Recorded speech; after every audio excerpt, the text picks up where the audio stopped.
हरि ओम। आइए हनुमान चालीसा का आज हम लोग श्री गणेश करते हैं। तो पहले पाठ करते हैं ओपनिंग दोहे का। श्री गुरु चरण सरोज रज निज मन मुकुर सुधारि बरनहुँ रघुबर बिमल जसु जो दायक फल चारि। तो हनुमान चालीसा का श्री गणेश होता है श्री गुरु चरण सरोज रज निज मन मुकुर सुधारि। आप लोग प्रेफरेबली पूरी हनुमान चालीसा को याद करें, अनेकों को याद होगी भी।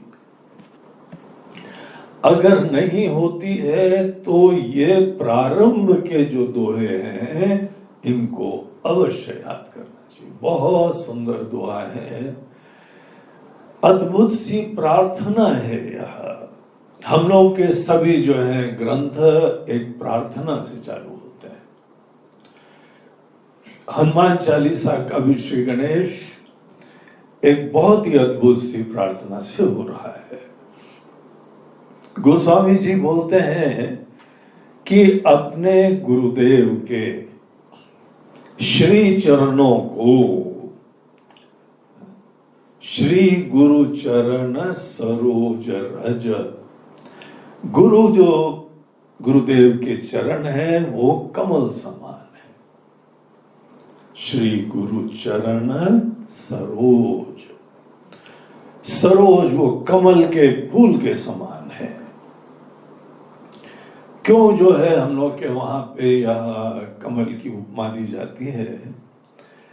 एक तो हम लोग के देश में बहुत प्रचलित है, हर जगह पाया जाता है इस वातावरण में, और इतना सुंदर फूल होता है कि यहाँ पे किसी की भी सुंदरता को अगर हम एक दृष्टांत की तरह समझाना चाहें तो कमल से और सुंदर कोई हम लोग को दृष्टांत नहीं मिलता है। एक तो अपने आप में फूल बहुत सुंदर है, उसका रूप रंग बहुत ही सुंदर है, लेकिन इससे भी अद्भुत चीज कमल की ये है कि जिस पानी में रहता है, खिलता है, बड़ा होता है, पैदा होता है, उस पानी से रत्ती मात्र भी संस्पर्श नहीं होता है।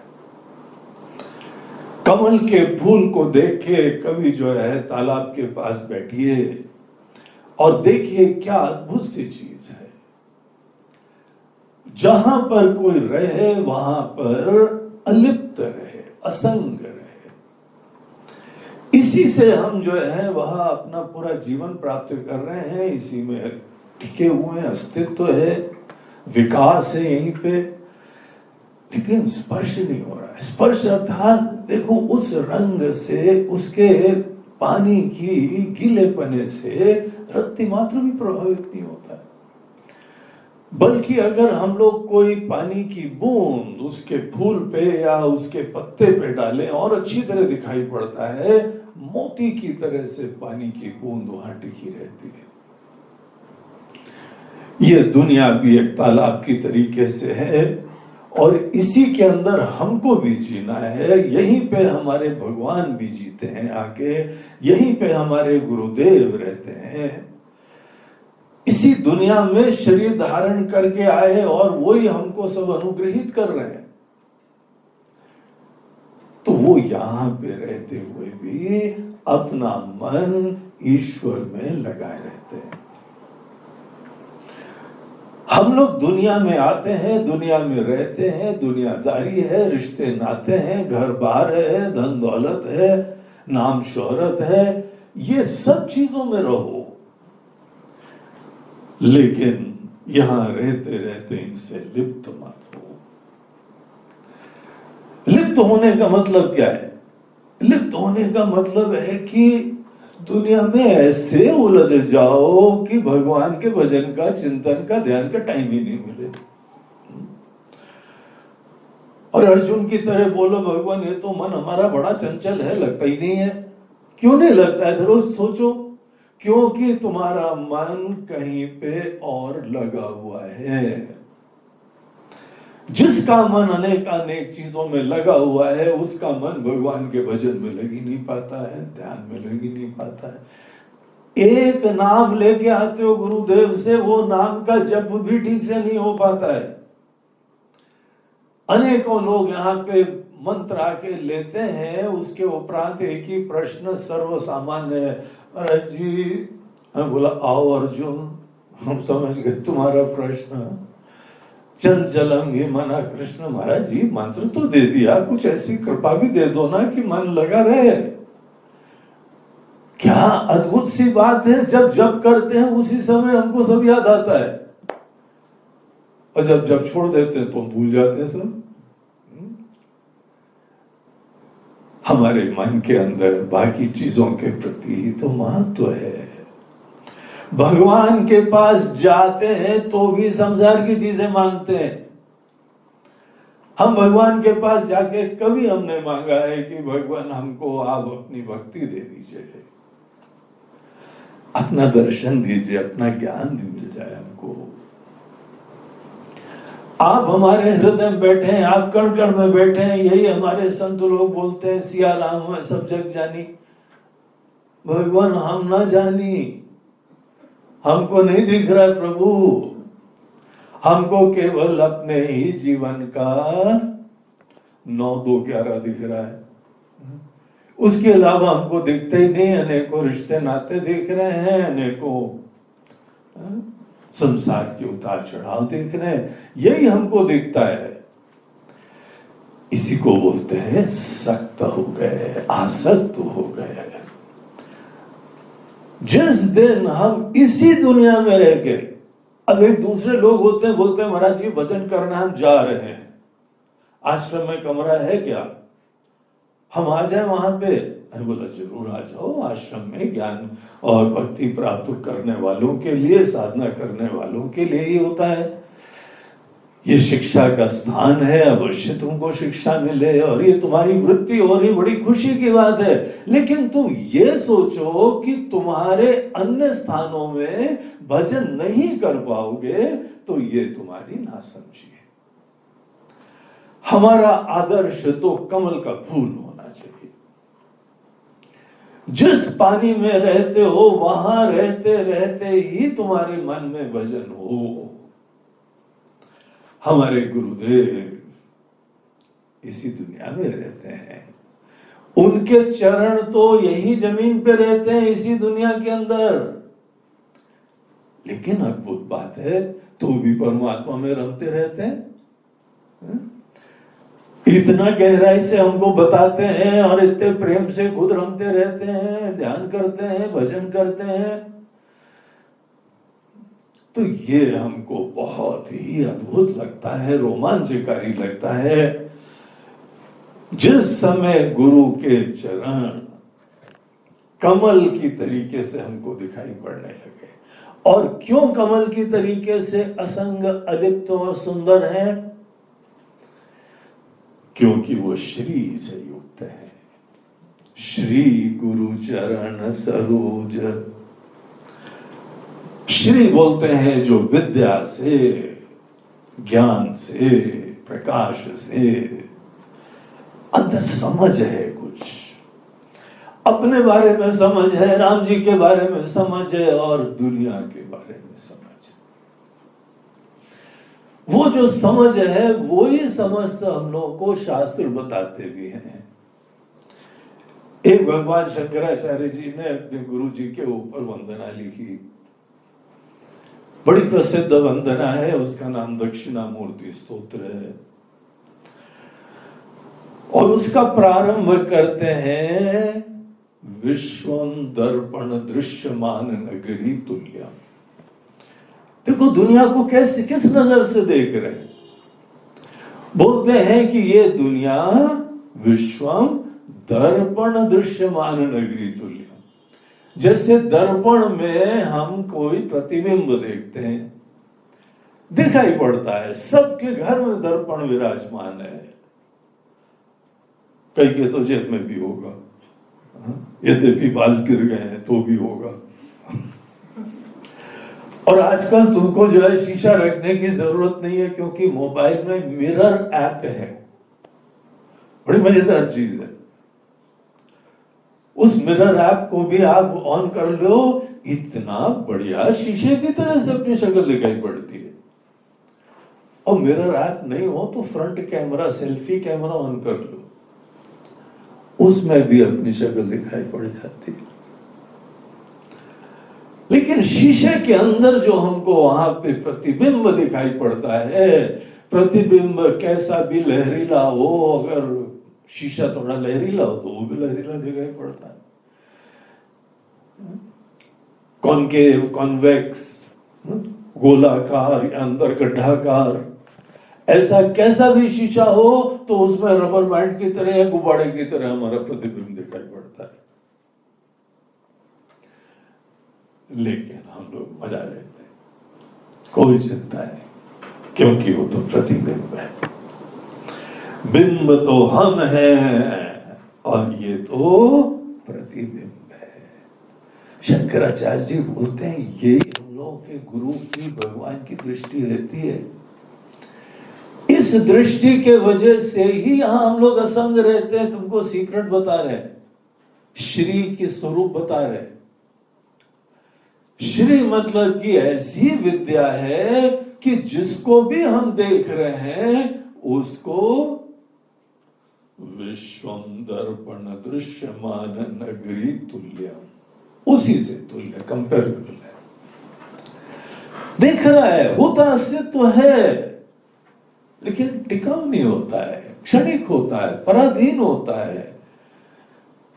शिव जी तो बोलते हैं, उमा कहूं मैं अनुभव अपना, सत हरि भजन जगत एक सपना। स्वप्नवत देखो इसको, अगर स्वप्नवत देखोगे तो तुम भी अलिप्त हो जाओगे और तुम असंगता से जीना सीखो। फिर ये नहीं असंग हो तो भाग जाओ वहां से। अब परिवार से क्या लेना देना, धंधे से क्या लेना देना, क्या हो गया? सपना हो गया ये सब, ये मायामय हो गया है। अरे मायामय हो गया है तो आराम से असंगता से जियो। देखिए श्री गुरु शब्द ही कितना सुंदर है। इससे हनुमान चालीसा का प्रारंभ होता है, जो ऐसी अद्भुत विद्या से युक्त है। दुनिया के बारे में, दृश्य के बारे में जो दिख रहा है ये सब प्रभु की माया से बना हुआ है। और क्या अद्भुत माया है। तीर्थ में जाओ, जंगलों में जाओ, प्रकृति को देखो, अद्भुत है। ऐसी भगवान की माया से दुनिया बनी हुई है, लेकिन है तो माया। जादूगर बहुत अच्छा है, लेकिन है तो जादू। श्री गुरु चरण, ऐसे गुरुदेव जो यहाँ पे दुनिया के बारे में ही ज्ञान रखते हैं और साथ साथ केवल दुनिया का ही नहीं ज्ञान रखते हैं। जब दुनिया अगर मायामय है तो सत्य क्या है ये भी जानते हैं। यही नहीं है कि जानते भी हैं, हमको ज्ञान भी दे सकते हैं।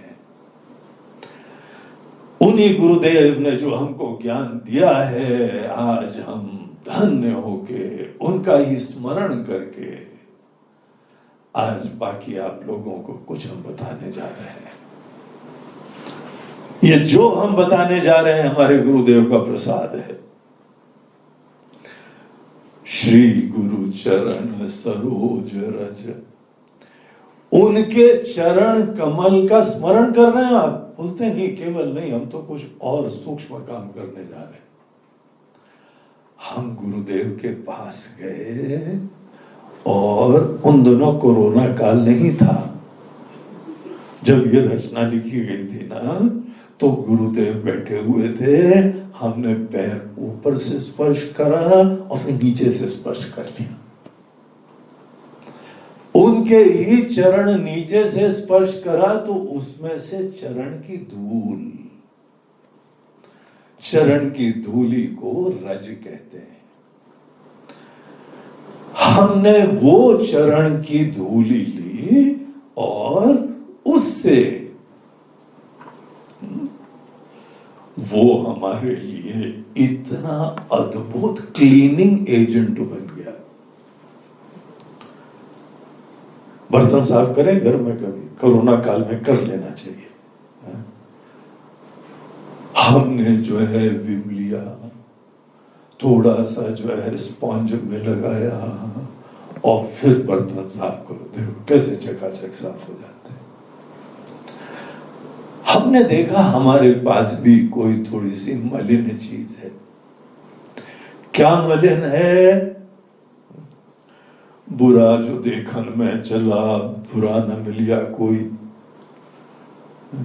जब मन देखा अपना मुझसे बुरा न कोई। हमारे मन में अनेकों विकार आते हैं और हमारे मन के अंदर विकार आते हैं। यही विकार के चश्मे से जब दुनिया देखते हैं तो दुनिया भी विकारी दिखाई पड़ती है। हमको दुनिया राममय क्यों नहीं दिखाई पड़ रही है? क्योंकि हमने बहुत बढ़िया चश्मे पहने हुए। कई लोगों को हमने देखा है घर के अंदर भी जो है ना धूप के चश्मे लगा के फोटो खिंचाते हैं। और कई एक्टर एक्ट्रेसेस जो हैं वह रात को पार्टी में आएंगे तो फोटो जहां निकाली किसी ने फट से चश्मा लगा लेते हैं। उनको ऐसा मन में निश्चय है कि चश्मे से ही हम बहुत ही बढ़िया फोटो आती है, स्मार्ट लगते हैं, सुंदर लगते हैं। हम लोग भी सब लोग चश्मा पहने देख रहे हैं और वो चश्मा ऐसा है पहनने के उपरांत दुनिया यथावत तो दिखती नहीं है। हमको दुनिया जो है आज कलुषित दिखाई पड़ रही है।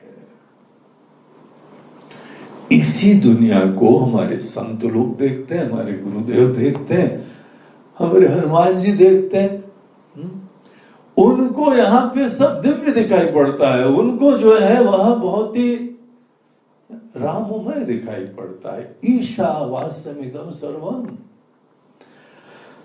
गंभीर प्रश्न है, हमको चारों तरफ दुनिया राममय क्यों नहीं दिख रही है? हमारा जीव आज है ना बड़ा दुष्ट है और ये तो महादुष्ट है। फलाना रावण का अवतार है, वो आया है। हम जानते हैं, हम अनेकों की नस नस पहचानते हैं। ये सब महादुष्ट लोग उसी को उसके अपने स्वजन बोलते देवता।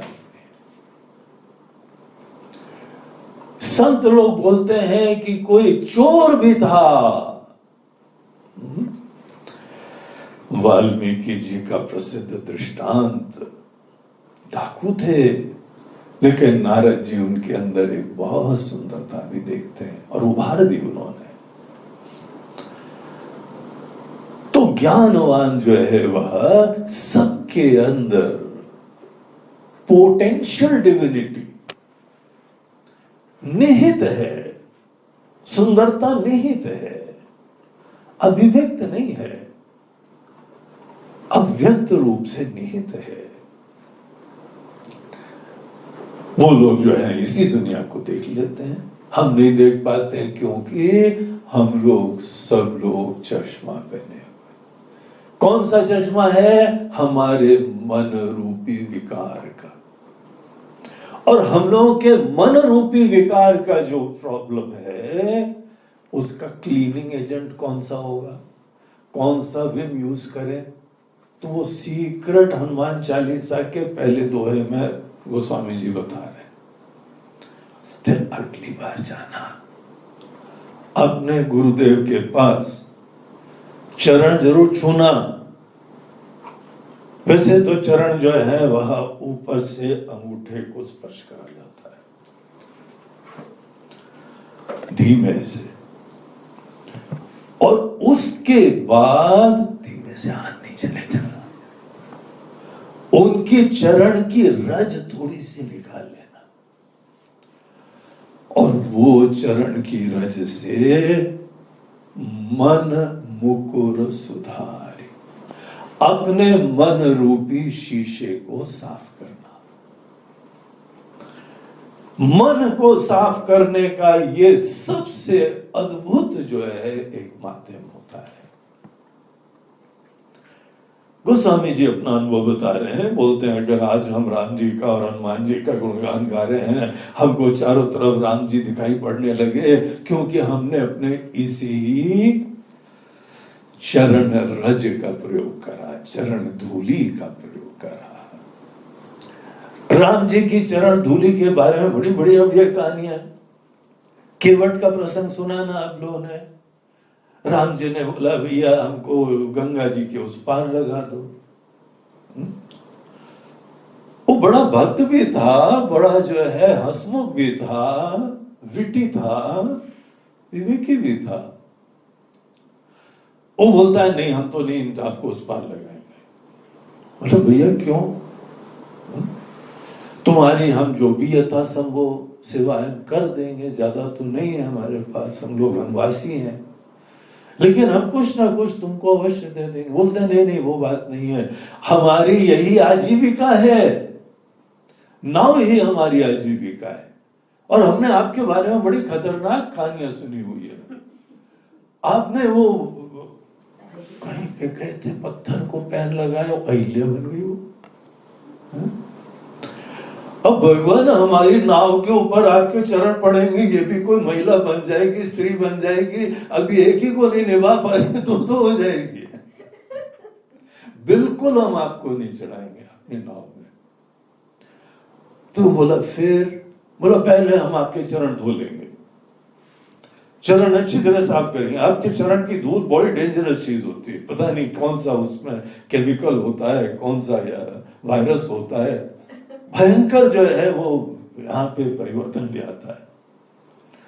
तो आपकी चरण की धूली हम उसको साफ करेंगे। भगवान मन ही मन मुस्कुराए, बोलते हैं बड़ा चतुर है ऐसा विवेकी है, चरण की धूली निकालने के लिए क्या नाटक करा उसने, और भगवान को मना लिया। भगवान बोलते ठीक है बेटा कर लो। तो उन्होंने पूरी चरण की धूली, और वो चरणामृत कहलाता है। हम लोग जो है वह जब भी भगवान का अभिषेक भी करते हैं, वो भी चरणामृत कहलाता है। गुरु जी की अगर चरण की तुमको सेवा करने का मौका मिल जाए, धूली का, पखारने का, तो वो चरणामृत कहलाता है। उस चरणामृत से हमारे अनेकों विकार दूर हो जाते हैं, और ये सब लोग नहीं कर सकते हैं।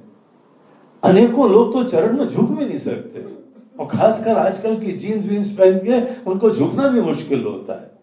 एक के घर गए, उनकी दादी ने बोला चरण छू, तो बेचारा यो टेढ़ा होके छू रहा है, क्योंकि वो पूरा झुकेगा तो पता नहीं कहां से फट जाएगा और क्या क्या सब गड़बड़ हो जाएगा।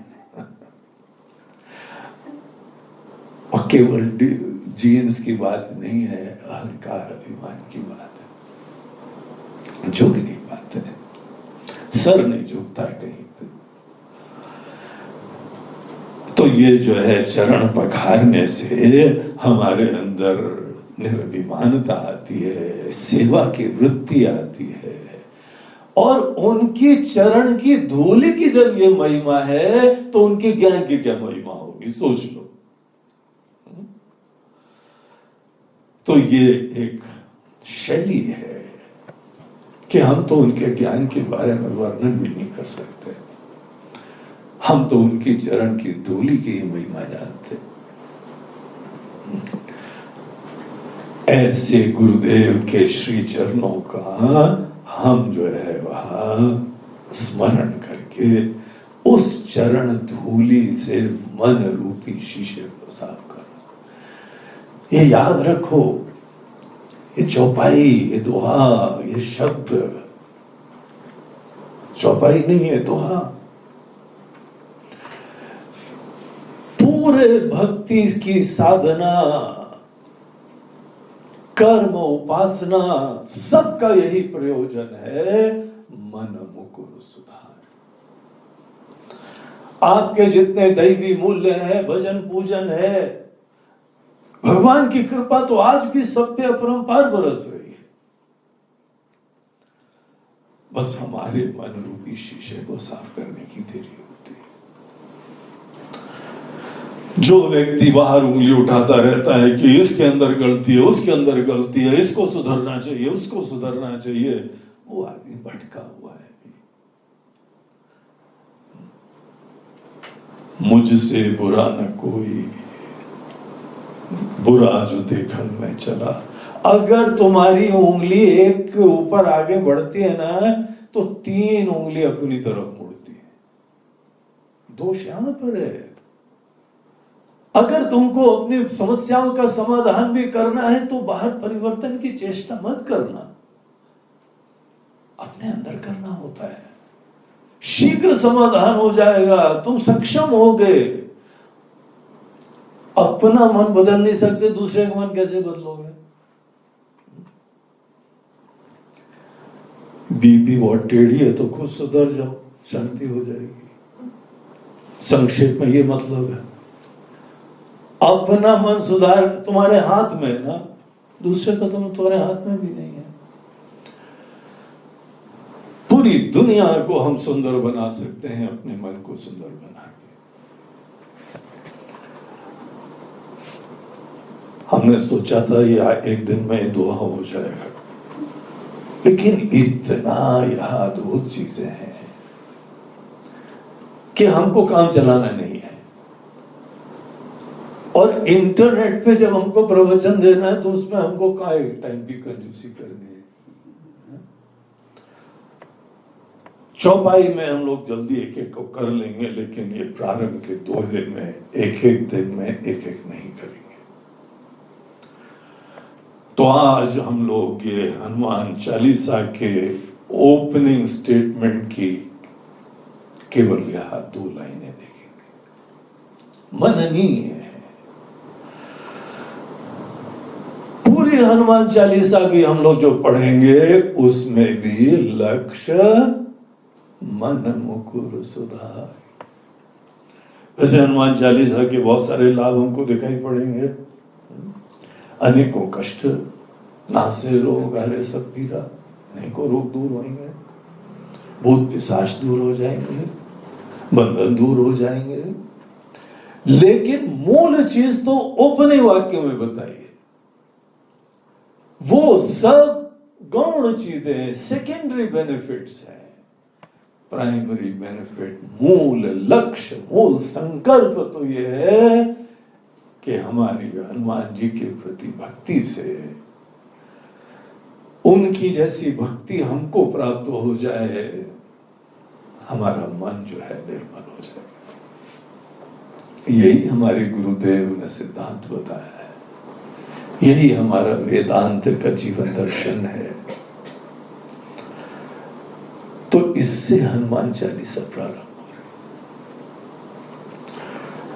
अब इसी के ऊपर हम लोग कल और आगे चर्चा करेंगे।